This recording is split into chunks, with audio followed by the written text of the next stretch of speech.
The most important qualification for any leader is not wanting to be a leader. This quote from the 2019 movie The Two Popes resonated with me when I first heard it. Is this really the most important qualification? The way I interpret it is that a true leader will never choose to lead, but he has already been chosen by his peers because of his actions and the content of his character. Now, during my school years in South Africa, I was early on considered a leader among my peers, never wavering in my self-belief and carrying myself with a sense of purpose and confidence.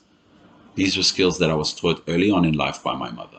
It was very important for her that both my brother and I were not to follow, but instead lead and think for ourselves.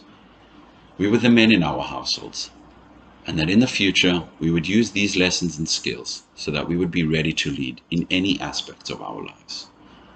Now, these leadership qualities would be present in classes as well as in sports. I was captain of the rugby and water polo teams from grade 8 up until grade 10, and the vice house captain for my schoolhouse. Now, the same skills that I was taught had now led me into a chapter of implementation in my life. Being able to understand my place in the team and that of every other player within the team helped me develop my skills and improve my role as a leader within my surroundings and that of my teammates.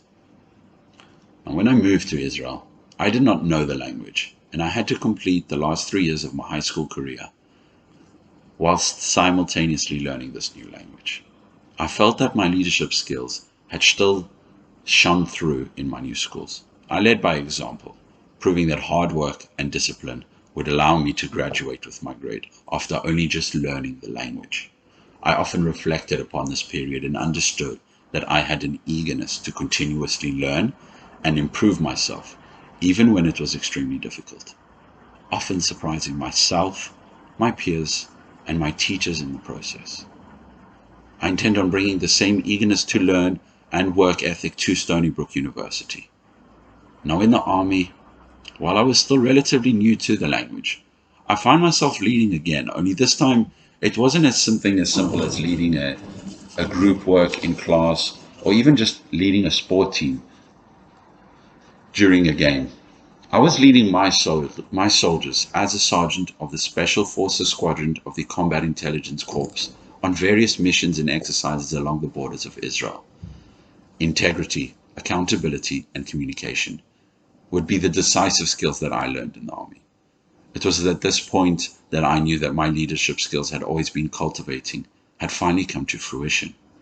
I can look back and happily say that being a leader and continuing to polish my leadership skills is a large part of my persona, whether it be unconsciously or consciously. Having a sense of calmness, strong will, and focus are what I believe are my best leadership qualities that I can continue applying at Stony Brook Universities. I would apply these skills to my studies and completely dedicate myself to achieving a higher education and stand out as a leader among my peers and faculty, always pushing forward and achieving the best results that I can. I will take initiative during projects and group work and lead my fellow peers. Now, with the skills that I have, I know what is expected of me as a leader and as a student. That is to thrive and achieve the best results. Now, when I do struggle or do not understand something, I will not shy away from asking for help, and I will be open to delegation. I'm determined to continue to further develop my skills at Stony Brook University and to grow my leadership skills to an even higher levels. This will all be the highlight of my time, all the while being surrounded by other like-minded leaders. Thank you for your time. Thank you for your consideration. This has been Leron Lalo.